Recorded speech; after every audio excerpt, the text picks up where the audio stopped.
On this episode of Locked On Angels, with their win last night, the Halos win the Freeway Series for the first time since 2019. They got a big victory over the Dodgers last night. We've got 5 takeaways to share with you, and we're sharing those today. I'm Mike. That's John. We're the Super Halo Bros, and this is Locked On Angels.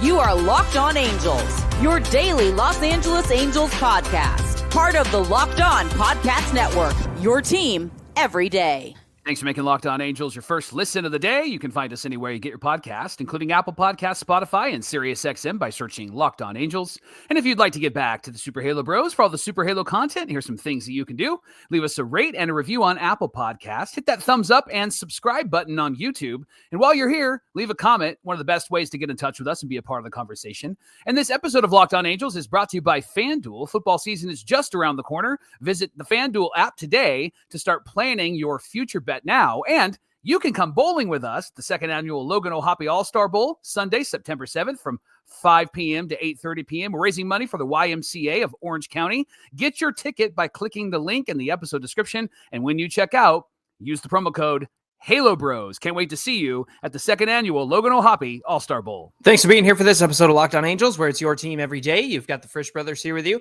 a.k.a. the Super Halo Bros. My name is John, and that's my brother Mike. And my name is Mike, and that's my brother John. I'm in a good mood, Mike, because the Angels got a big win over the Dodgers, take the Freeway Series in 2025. Can we just play above 500 teams the rest of the way? Because apparently that's the secret sauce. Hey, we're talking Angels baseball with you Monday through Friday, every single weekday. On today's show, is Ohtani going to be emotional when he returns to the mound on Wednesday? Or is it just another day for Shohei? We'll tell you about the meeting of Jose Soriano and Pedro Martinez. But first, let's get to the takeaways from last night's win. The Angels won this one 7-4. They clinched the Freeway Series in 2025. Mike, take it away, my friend. First takeaway, last night the Halos scored at least 6 runs against the Dodgers. And this was the 6th straight game that they've done that. They have really dominated this team. Here's how they did it. Bottom 1, Zach Neto hits a leadoff home run, first pitch swinging, and first pitch crushing. Launched it to right field. Do that. That was great. And he's now got 8 leadoff home runs this year. That breaks Brian Downing's record of 7 in 1987. And then Trout follows with a walk. Taylor Ward walks. The pitch that Taylor Ward walked on, though, was strike 3, but what's called ball 4. We'll get to all of that nonsense in just a moment. Then Yoan Moncada hits an RBI single to right field. Angels are up 2-0. John, they add 4 more in the bottom of the 5th. Yeah, Bryce Teodosio leads off with a little excuse me swing single. Neto follows up with a single of his own. Teodosio goes first to third because he read the play in left field perfectly, Mike. That's what's been missing from this team. A guy taking extra bases. They said on the broadcast the Angels were second to last, I think, in taking the extra base. Wow. That's not something they did last year. Last year, they were really aggressive in their base running. So I think that that's been part of the issue. Everything's been dialed back, so to speak, this season. But Shohei was hit by the pitch. He stayed in the game to run, and hopefully that he'll be okay because otherwise, who are you going to put it first? Darno? Peraza? Like, what are we going to do here, guys? You didn't really think that through. And he delivered the bases loaded. That brings up Trout, and he comes through with a clutch 2-run single to right field. This came from Taylor Blake Ward, former Locked On Angels host, and of course Hall of Famer. Does some great writing for the Sporting Tribune. All over the Angels organization. Mike Trout's career with the bases loaded, 127 plate appearances, 126 RBIs in that situation. Wow. So with 1 out, Moncada comes up again, singles to right center, made it a 5-run lead. Gustavo Campero, who came in for Joe Adell after he was ejected, added another run with a nice little ground out RBI, scored the 6th run. Mike, Halos knocked Yoshinobu Yamamoto out of this game after just 4 2/3, handing him his worst loss in his MLB career. Yeah. 6 earned runs in this one and the shortest outing he's had all season. That brings us to our next takeaway. Yeah, second takeaway is the Angels have been really good versus aces since the All-Star break, John. Here's what they've done. Against Ranger Suarez, they knocked him out, 4 1/3 innings pitched, 6 runs. Kodai Senga only went 3 innings, gave up 4 runs. Logan Gilbert, 5 innings, 4 runs. Jacob deGrom, 5 1/3, 5 runs. And then Tarek Skubal, 4 2/3 and 5 earned. And then last night against Yamamoto, 4 2/3, 6 earned runs. John, what do you make of the Angels rising to the occasion against these really good pitchers? It's like I said, they got to play above 500 teams, and apparently that's the key to victory here, Mike, because look at that list. Suarez, Senga, Logan Gilbert, Jacob deGrom, Tarek Skubal. They got to deGrom twice this year, by the way. And then Yamamoto. Is it a matter of the Angels rising to the occasion? Is it these guys not taking the Angels seriously? I think this speaks good for anybody who's watching this young Angels team and going, hey, you know what? There's something going on there, whether they make the postseason or not, whether they get above 500 or not. I think that if you look at stats like this throughout the season and you see what the Angels have been able to do, I mean, 4 in a row against the Dodgers now. Yeah. I think that this is going to help shift that narrative, Mike. So the fact that they're getting to these aces, these frontline starters at the very least, it really is great to see. And, you know, it's like we always say, the Angels play up to their competition. Yeah. Certainly did that again against Yoshinobu Yamamoto. Well, and they admitted that earlier this year. They talked a lot about how when they are in big stadiums with big teams, it feels like a playoff atmosphere, and it kind of stirs them up and gets them excited. Now, that hasn't always been the case. No, but more often than not. But more often than not. And then when they play those bad teams, it's like they lose all of that. And so it was great to see them rise to the occasion last night. Speaking of that, John, third takeaway, Soriano was great last night, wasn't he? Yeah, he did really well. Went 6 innings, gave up just 2 hits, only walked 2, struck out 6. 5 of those were on that knuckle curve. He threw 91 pitches. More than half of his pitches, Mike, were sinkers. He only threw the 5 four-seam fastballs and threw them in specific and key moments rather than just, spamming them. He's using them in a creative way, I guess you could say.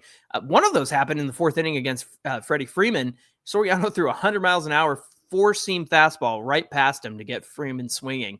And speaking of that 4th inning, that's been his worst inning this year. He came into last night with a 9 ERA, and he's allowed 23 earned runs in 23 games in the 4th inning, 27 total runs allowed. In this one, he threw 11 pitches, got a ground out of Mookie Betts, a strikeout to Freeman on that 100-mile-an-hour fastball.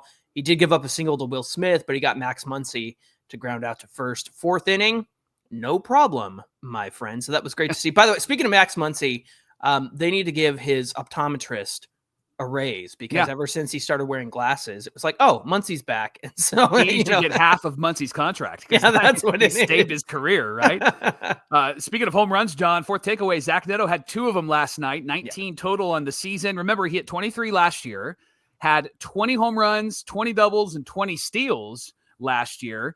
This year, 24 doubles, 21 steals, just 1 home run away from a 2020 season again. He reached base 5 times in 5 plate appearances, had an intentional walk in the last inning, and then he was interviewed after the game by Erica Weston. They're like, hey, you got an intentional walk. What was that about? And he was like, that's always a good sign that the team doesn't want to pitch to you, and I've not had that happen to me before, so he was thrilled about it. Keep in mind, he missed the first month of the season as well. So you'd think that those numbers might be a little bit more. But here's the thing, Mike. You read those numbers, 24 doubles, 21 steals, 1 home run away from another 2020 year. This is a 5-tool player, right? And he's great on defense. He's great at the plate. The one thing that you might think is that, as a leadoff guy, he might want to cut down on the strikeouts. But the fact that he's getting on base and walked so much in this one, including that intentional walk, great sign. So this is a franchise guy that you build around, and I certainly hope the Angels will do that. And I know there's always a lot of questions about when are the Angels going to extend some of these guys. Guys, they're not going to do it until Anthony Rendon is off the books after 2026. Plus, prepare for a lockout to start 2027. And certainly the Angels are not going to, Artie Moreno is still in charge. They're not going to want to pay somebody before this lockout nonsense happens. So you don't know what's going to happen between, what the players are going to be owed and the players union and the owners. Yeah, it's just going to be a mess. So I imagine once things get rolling in 2027 is when we're going to start seeing extensions for some of these guys. John, bringing the good news here on Locked On Angels. Fourth takeaway, John. Joe Adell got tossed last night. Pitch timer violation when he walks into the batter's box. He's ready.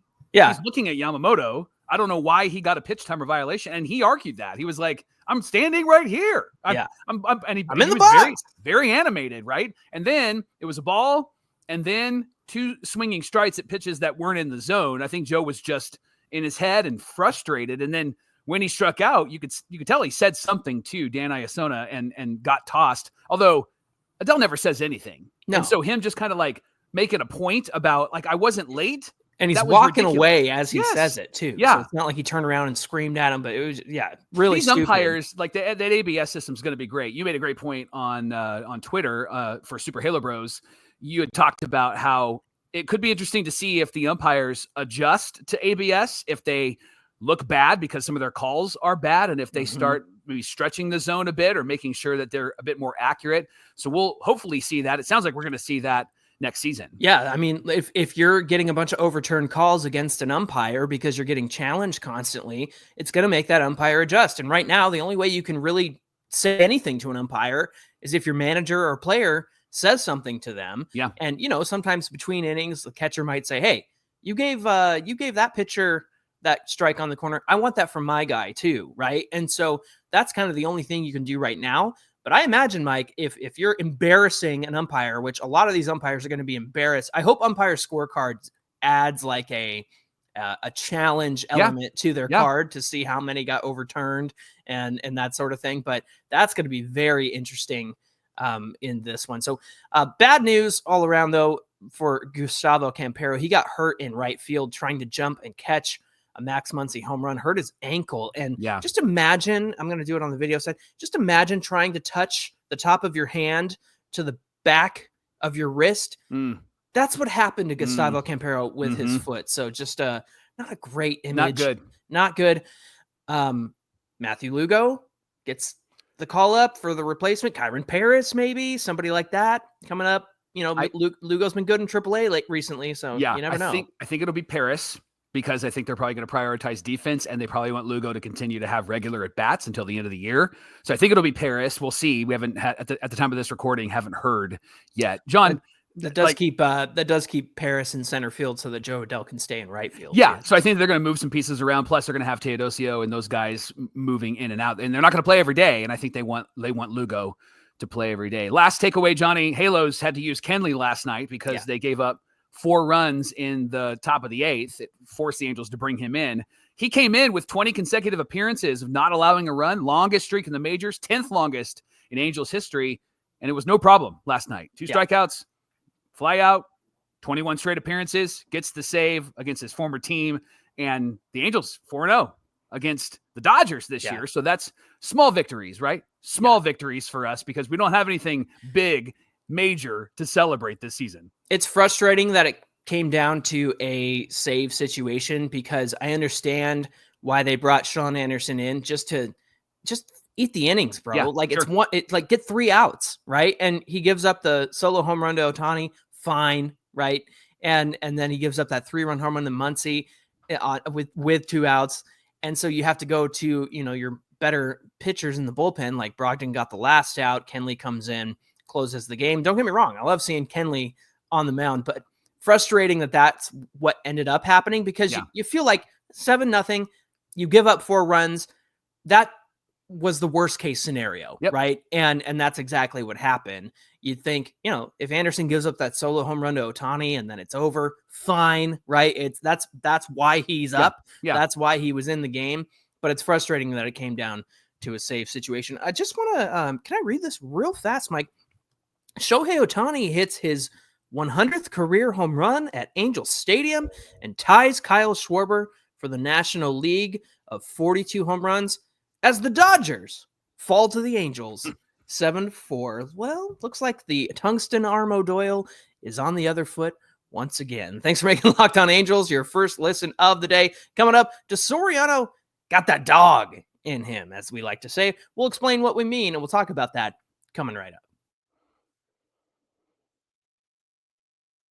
Everydayers, you business owners, you need a reliable business line to make sure you don't miss any customers, and that's why you need OpenPhone. They're the #1 business phone system that helps you streamline and scale customer communication, all from an app on your phone or your computer. No more juggling 2 phones. Which one's my home phone? Which one's my business phone? Which one's my cell phone? Which one's not my cell phone? None of that has to happen anymore with OpenPhone, and your whole team can share one number and respond to customers through a shared email box so you know who's handling all the questions that come in. And they have an AI agent that handles after-hour calls, answers commonly asked questions, and captures leads so you never miss a customer again. And OpenPhone is offering Locked On Angel listeners 20% off your first 6 months at openphone.com/LockedOnMLB. That's openphone.com/LockedOnMLB. OpenPhone, no missed calls, no missed customers. And today's show is brought to you by our friends at FanDuel. August 26th, mark your calendars because it's officially FanDuel Futures Day. It's a brand new holiday for football fans who live for bold predictions and preseason hunches. And for just 24 hours, FanDuel is giving you deals on NFL season predictions. So whether you're calling out the MVP, a long shot division winner, or ready to crown the Super Bowl champion in week 1 before it even gets started, this is your moment. So if you can see into the future and you have some bold takes and some bold claims, this is the day for you, August 26th. Visit the FanDuel app today. Start planning your future bets now because the Futures Day is one day and one day only. How about Harbaugh in the house last night? That was a lot of fun to see. Who's got it better than us? Nobody. FanDuel, play your game. This is the Locked On Podcast Network, where it's your team every day, and you're listening and watching Locked On Angels. Thanks for making us your first listen of the day. Barry Enright reached out to Pedro Martinez, and he wanted Pedro to talk with Soriano about the mental side of pitching. I think that's a perfect guy to reach out to. I've heard of Pedro. Prime Pedro is probably one of the best, if not the best pitchers of all time, man. That guy from like 98, 99, 2000 was so freaking good. Angels asked Pedro if he would help get the best out of Jose Soriano. Barry said he talked to Pedro and asked him to teach him how to have a bit more of a bulldog in him. Soriano first talked to Martinez a few weeks ago, and then after talking with him, he had a 3-start stretch with an ERA of 2.25. So it looked like it worked. And then he had a really bad outing against Tampa Bay the other night, and that game was not good. 7 runs, 7 hits, and it was in the 4th inning, John. Yeah. That 4th inning is not good for Soriano. So Enright said that the bulldog mentality is to fill up the strike zone, but not throw everything incredibly hard. And that's what Soriano did in that 4th inning against Tampa. He relied on a 98-mile-an-hour sinker instead of using his other pitches. And Enright said he went hard, he went hard, he went hard. Nothing was soft, nothing was off speed. And the next phase for Soriano is understanding in those moments that the hitters he's facing, they don't want to face his off-speed pitches.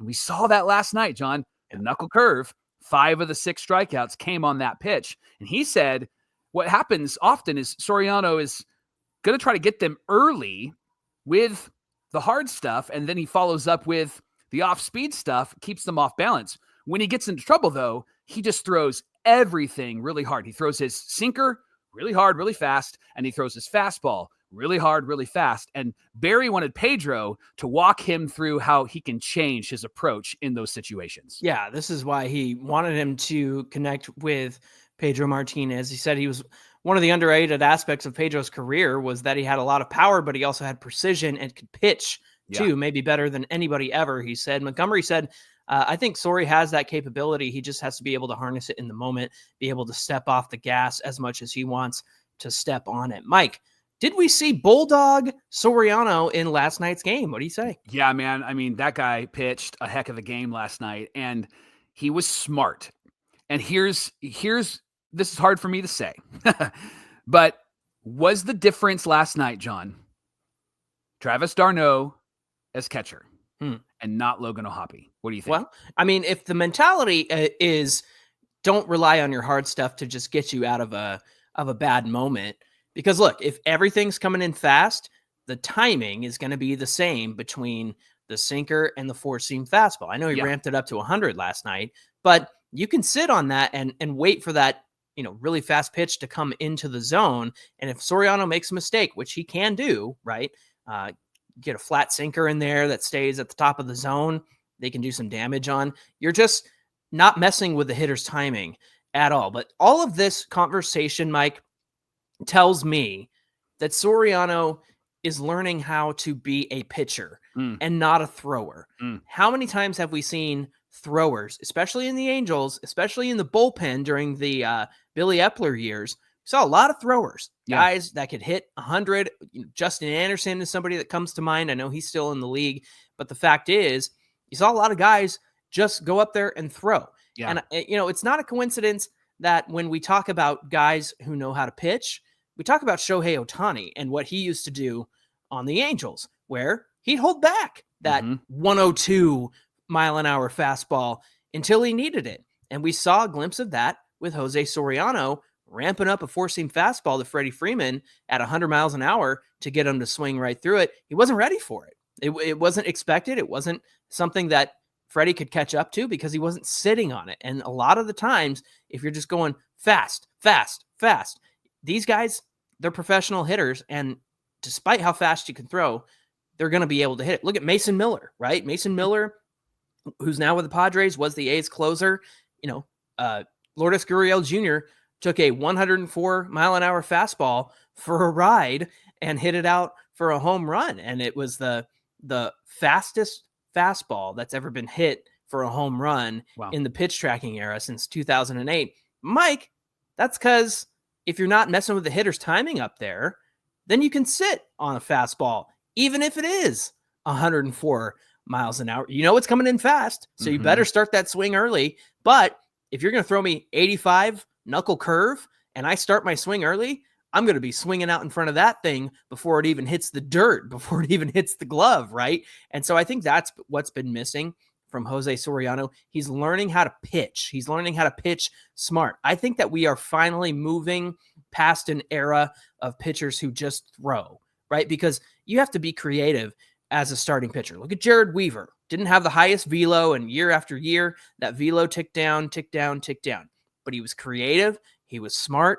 He hid the ball as long as he could because he's a tall, lanky dude, and he pitched smart. He never pitched to just throw the ball at the strike zone. And I think that's where Soriano is going right now. I think he's learning how to pitch, Mike. Yeah, and you saw it last night with how he mixed up a lot of his pitches. He did throw 54% of his pitches was that sinker, but he added in a lot of other pitches to help slow things down, to change the eye level. And a part of that might be d'Arnaud behind the plate, walking him through some of those things. The problem is with the Angels sometimes is that they don't have consistency. We talked about Jack Kohanowitz and doing really well with Logan O'Hoppe behind the plate. Then they shifted and brought in d'Arnaud. Now, I don't know if they should shift and bring in O'Hoppe and mess this up. I'd rather see O'Hoppe because I'm a fan, right? But I think d'Arnaud has really helped, at least last night, Soriano walk through the mentality that they want him to hang on to and how he should approach hitters,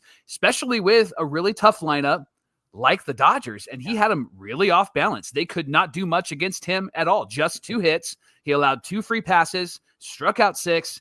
He really was bulldog-like last night. And you can tell that he knew what he wanted to do before he got back on the mound. And then, of course, the king of the double play. He got out of some big situations because they turned the double play behind him. So what we saw last night was Pedro Martinez-esque, right? Like he was really smart in how he pitched against the Dodgers, and I was really impressed with that performance. Yeah, and you go back to facing this lineup. Nobody got to scoring position against Soriano, right? And that's huge as well. Despite the 2 walks and despite the 2 hits, he's able to keep them off second base.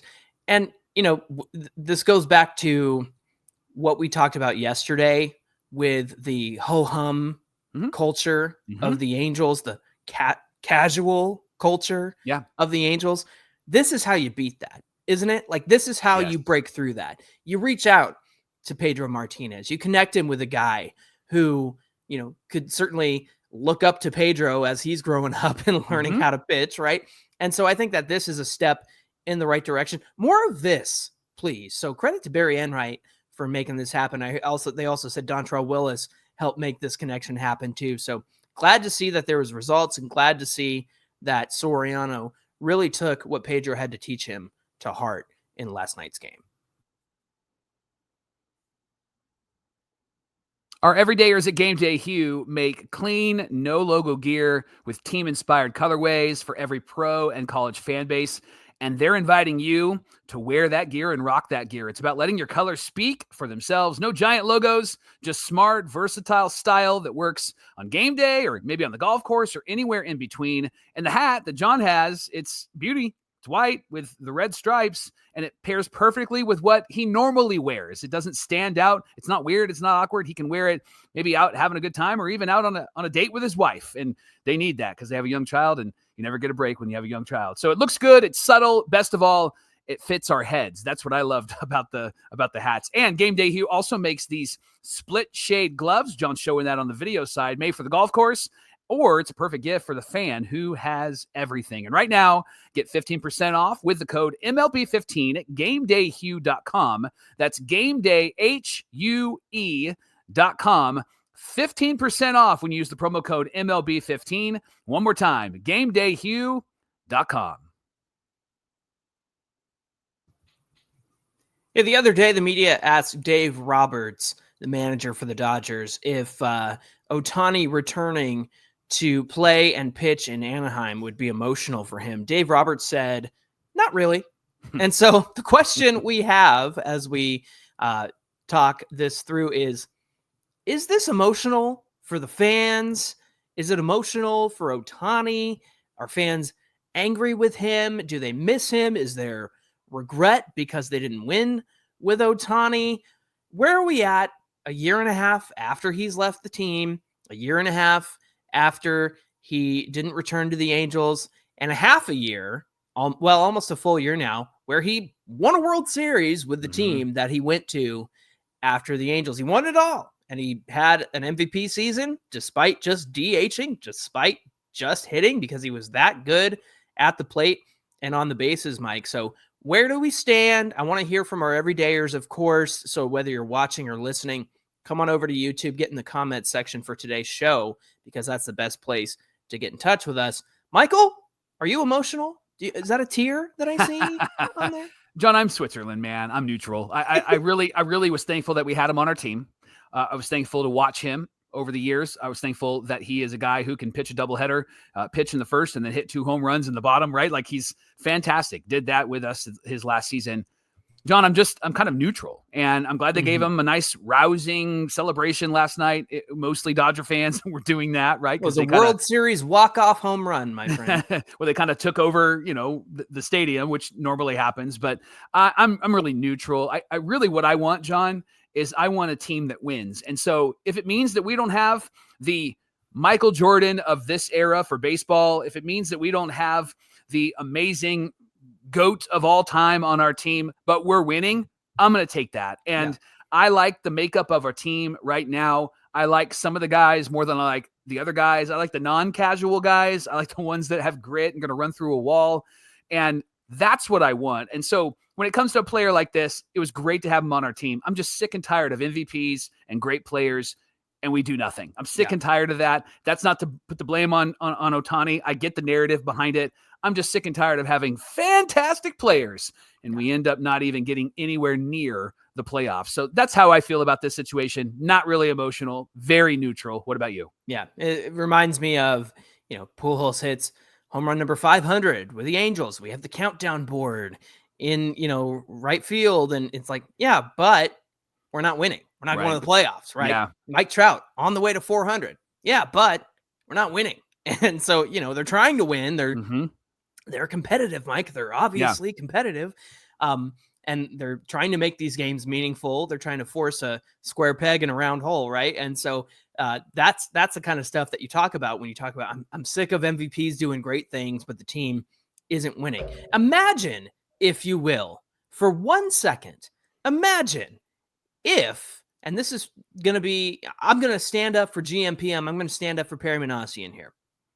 Imagine, if you will, had Billy Epler and Artie Moreno not de-invested in scouting and international free agency and player development, and Billy Epler actually had some good drafts in the way that Perry Manassian has, where we get the likes of Christian Moore and Zach Neto, and he makes trades to acquire guys like Logan O'Hoppe to help this team become what it is now, something respectable, I guess you could say. Like, at the end of the day, there are players on this team that you go, yeah, like Neto, right? That's a dog. That's a guy I want on my team, 7 days a week. And the thing is, imagine if Billy Epler had got this process started in 2018 when they brought Ohtani over. Imagine if they had gotten this process started when Mike Trout signed his extension. You would have had some great years there where you have young players coming up to support Mike Trout and support Shohei Ohtani. The problem with this team over the tenure was that Trout was always hurt, Rendon was always hurt, Ohtani didn't get to pitch in half of 2018 and 2019 and 2020. He was a non-factor, but the years that he emerged as who he is now, 21, 22, and 23. And what was around them? Nothing. Yeah. The first season of Logan O'Hoppe cut short because of a shoulder injury. The first season of Zach Neto, where he's still trying to figure things out at the plate. Imagine if this whole process had begun 4 years earlier, then you would have your Netos and your Sean Noels and your O'Hoppes doing and your Sorianos, right? Doing the things that they're doing now, but that engine would have started 3 years before. Yeah. So by the time Ohtani is doing Ohtani things in 21 and 22 and 23, you have a supporting cast. Even with Mike Trout and Anthony Rendon being out, you still have a supporting cast around them to do the things that they need to do. So I guess what I'm trying to say is, imagine if Ohtani were still under contract with the Angels, but he's on this version of the team. This is a very, very different version of the team. They're probably above 500, Mike. Yeah. No doubt in my mind that they are. I think even with his injury and how he's ramping up, starting on the mound again, which again, we'll see him later this week. To me, the version of this team that we have right now should have been the version of the team the Angels had when Ohtani was on it. And that speaks to a failure on ownership. It speaks to a failure on Billy Epler's drafting and development, not getting the guys that they needed, not trading for the guys that they needed to have a supporting cast. And worst of all, closing up the pocketbook and not putting valuable players around Mike Trout and Shohei Ohtani. And I know there will be people who say, well, he paid Rendon, right? But you didn't have to stop there. You didn't have to stop at Anthony Rendon. And the fact is, you should have been the one who got Garrett Cole to be an ace in this staff, right? And do what he's done for the Yankees over the years. It should have been you, Angels. Don't tell me he wanted to be a Yankee fan his whole life. It was about the money. It's always about the money. And at the end of the day, Artie should have ponied up the money, whether it was Garrett Cole, whether it was Rendon, whether it was building out a good team around Shohei and Mike Trout. They didn't do it. And so I think it's a missed opportunity to not have this version of the team right now 3 years ago when we had the best of Shohei Ohtani.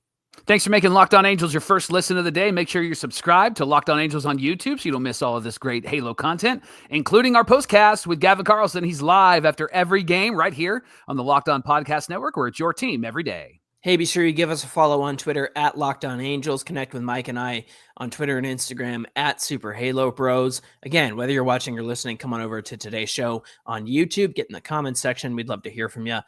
Mike, what do we have on deck for Wednesday's show? There's a player that you haven't heard of in a long time, Chase Silseth. He's Hey, still around, right? They changed his role, and I think I like it. and we're going to talk about why I like it, and I would love to know your thoughts and our everydayers' thoughts tomorrow on Locked On Angels. If you like it, I don't like it. That's my take. No, I'm just Got kidding. it. All right, friends. Joe We hope you'll come back and join us for that one. Until then, my name is John, and that's my brother Mike. And my name is Mike, and that's my brother John. Thanks for being here with us, and we'll see you back here on Wednesday. You always have to dislike everything I like. I don't understand it. I'm telling Mom. Mom,